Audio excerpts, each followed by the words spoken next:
సర్వాధికారియు నిరంతర స్తోత్రార్హుడు యేసుక్రీస్తు ప్రభువారి ప్రశస్త నామంలో ఉదయకాలపు వర్తమానాల కొరకు ఎదురు చూస్తున్న మీ అందరికీ ఇమాన్యుయల్ మినిస్ట్రీస్ తరపున మా శుభాభివందనాలు తెలియచేస్తూ ఉన్నాను. క్రీస్తునందు మాకు అత్యంత ప్రియమైన దైవజనాంగమా, ఎలా ఉన్నారు? కుటుంబ సభ్యులందరూ ఆరోగ్యంగా క్షేమంగానే ఉన్నారు కదూ? ఎప్పటికీ అన్నిటికీ మనం క్షేమంగానే ఉంటాం.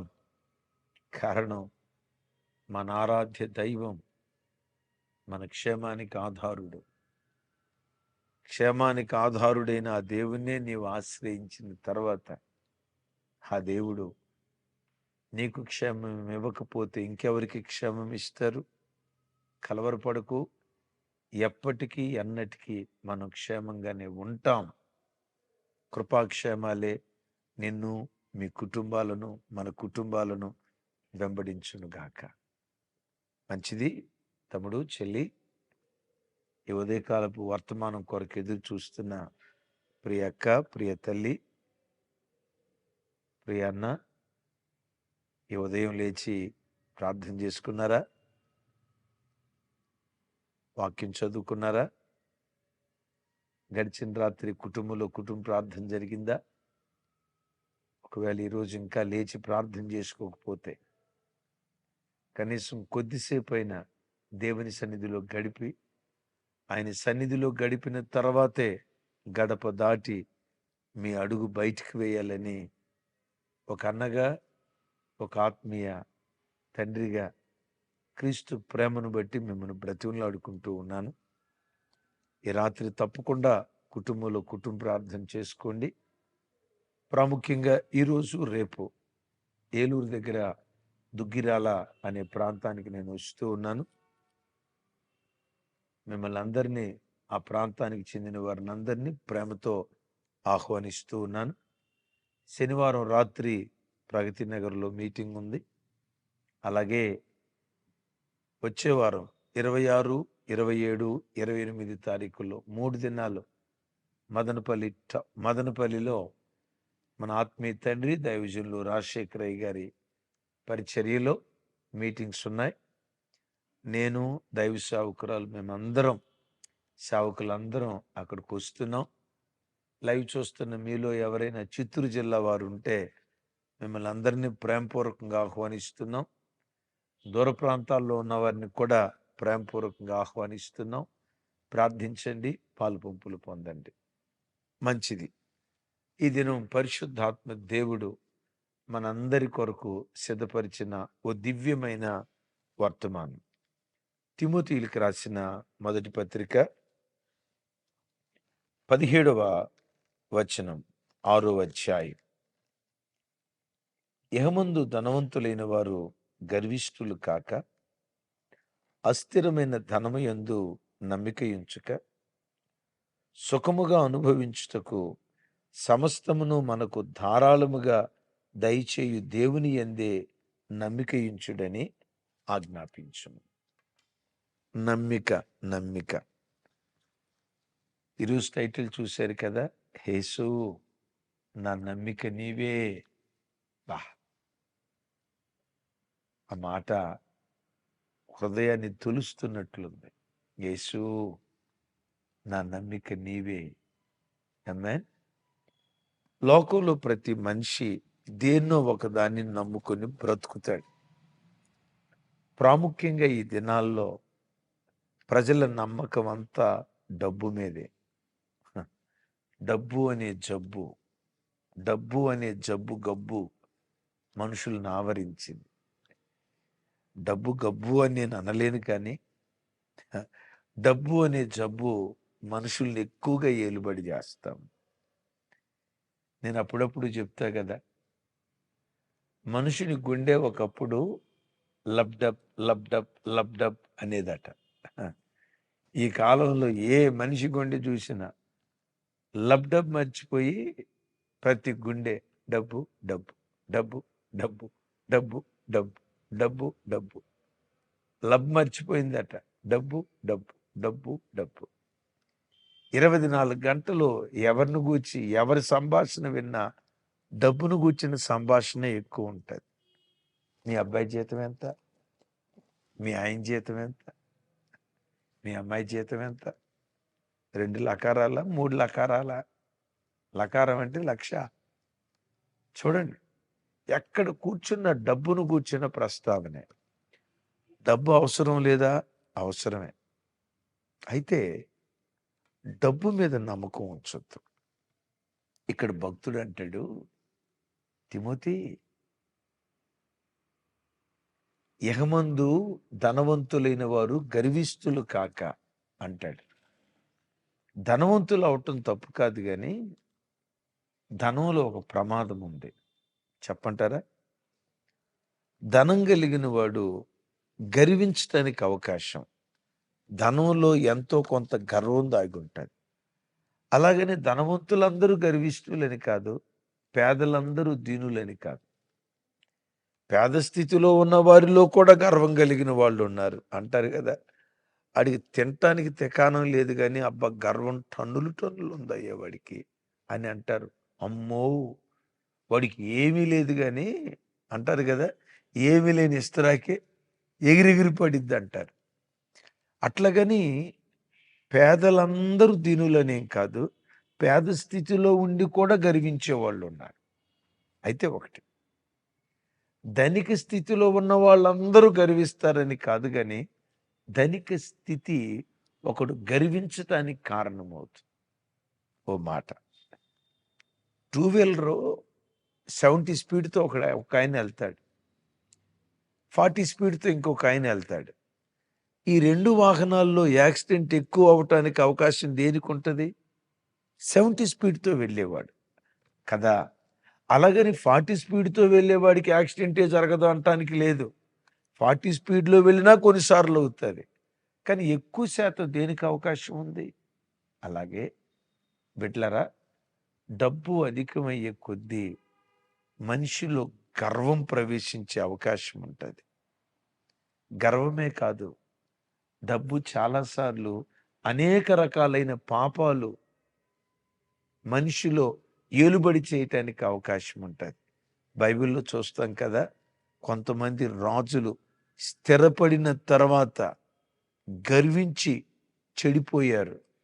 వాక్యంలో చూస్తాం కదా, స్థిరపడిన తర్వాత గర్వించి చెడిపోయారు.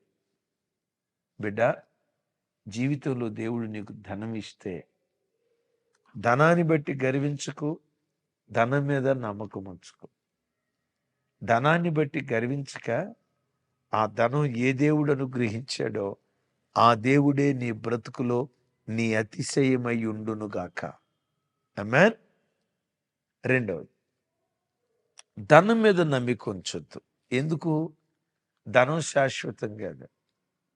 ఈరోజు నీ జేబులో ఉన్న 500 రూపాయల కాగితం ఈరోజు నీ జేబులో ఉంటుంది, రేపు కిరాణా షాపులో ఉంటుంది, ఆ తర్వాత ఏ రేషన్ షాపులో ఉంటుంది, ఆ తర్వాత ఏ పెట్రోల్ బంకులోనే ఉంటుంది. డబ్బు శాశ్వతం కాదు కదా. డబ్బు ఏ ఒక్క నాటికి శాశ్వతం కాదు. అశాశ్వతమైన డబ్బు మీద నమ్మకం ఉంచక, మీరైనా నేనైనా ప్రతి క్షణం దేవుని యందే మనం నమ్మిక ఉంచాలి. ఎందుకో తెలుసా? ఈ దేవుడు అంటాడు పౌలు గారు, చక్కటి మాట, సుఖముగా అనుభవించుటకు సమస్తమును మనకు ధారాళముగా దయచేయు దేవుని యందే నమ్మిక ఉంచాలి. తమ్ముడా, నీవు నమ్మిన నీ దేవుడు ఎవరో తెలుసా? భూమి మీద నువ్వు సుఖంగా బ్రతకటానికి నీకు ఏమేమి కావాలో సమస్తము నీకు ధారాళంగా దయచేసే దేవుడు. ఈ దేవుడిని నమ్ముకున్నావు, నీకేమీ తక్కువ కాదు. ధైర్యంగా ఉండు. ఈ దేవుని మీద నమ్మకం ఉంచు. ఏ గడియలో ఏది కావాలో ఎంత కావాలో ప్రతిదీ తన మహిమైశ్వర్యంలో ధారాళంగా నీకు అనుగ్రహిస్తాడు.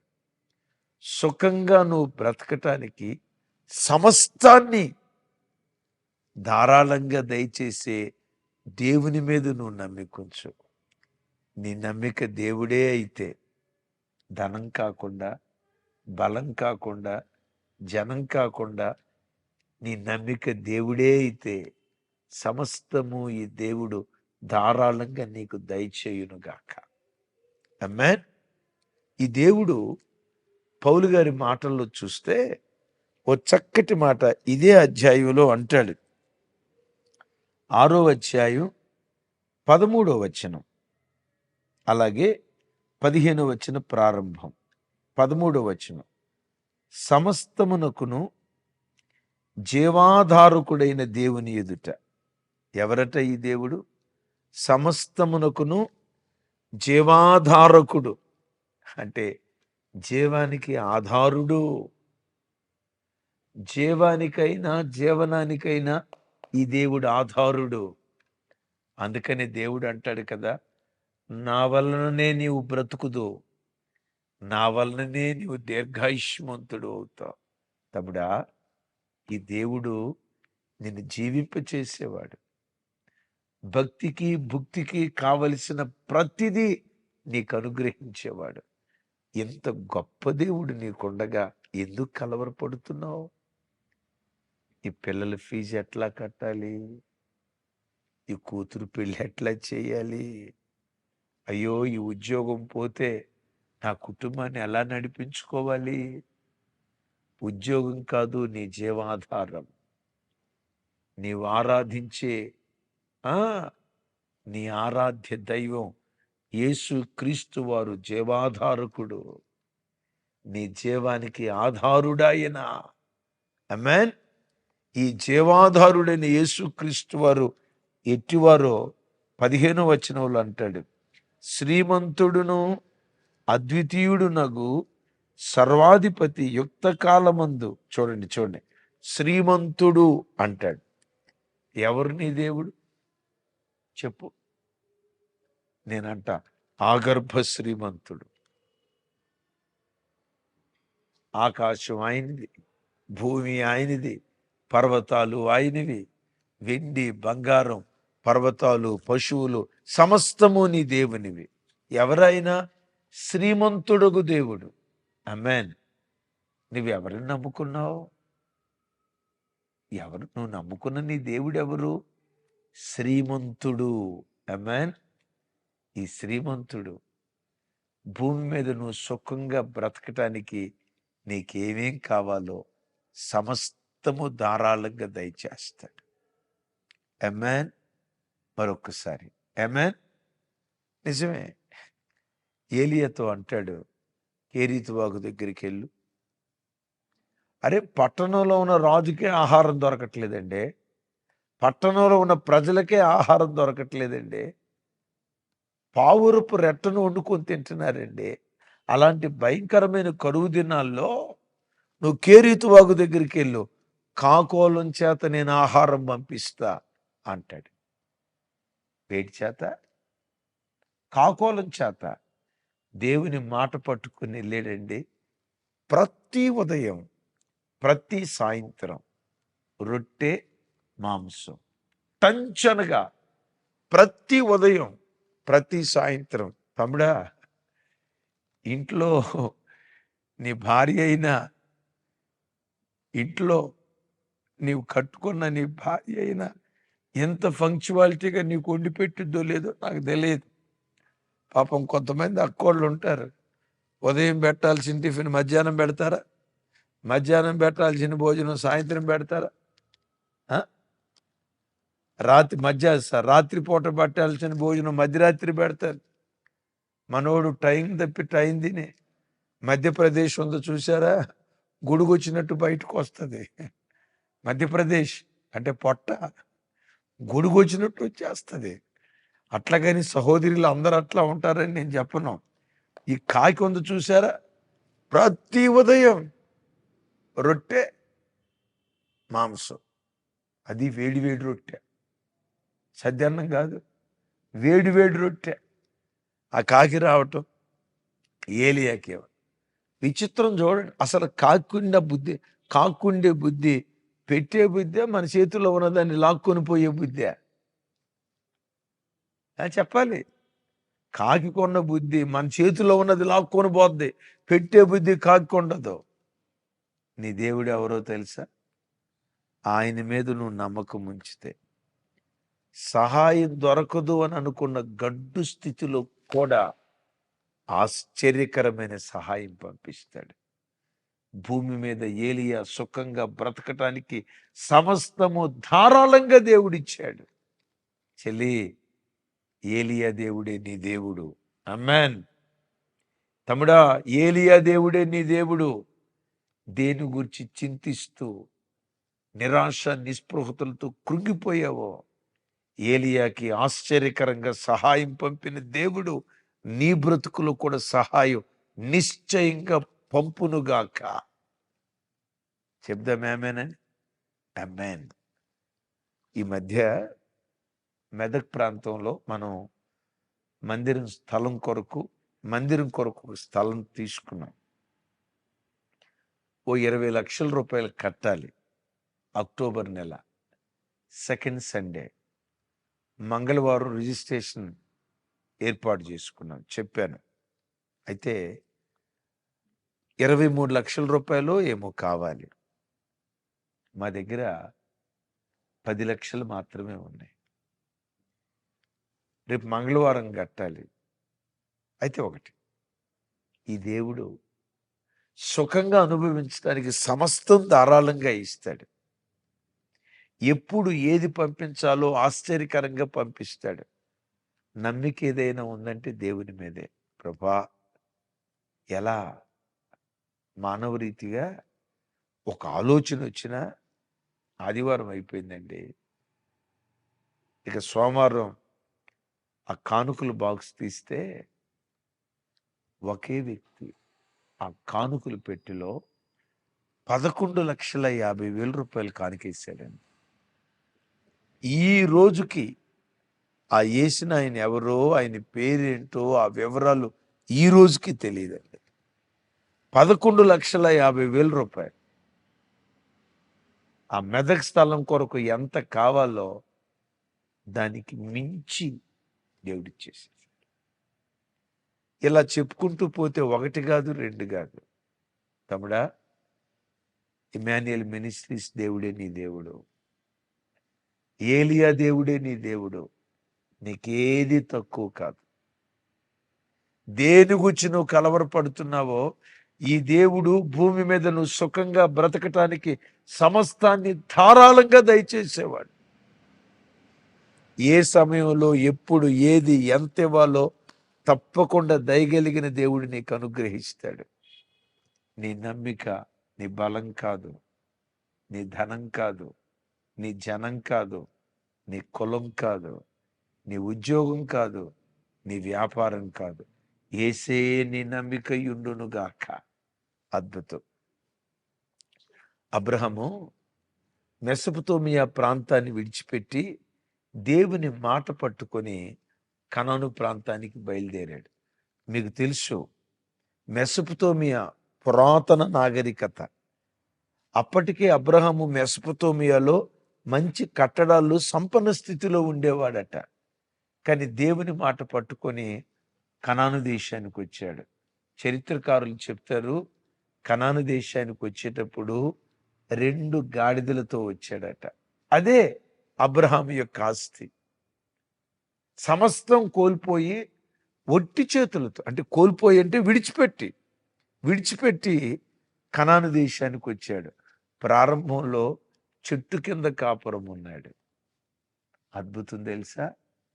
దేవుడైన యెహోవా అబ్రహామును అన్ని విషయాల్లో ఆశీర్వదించాడట.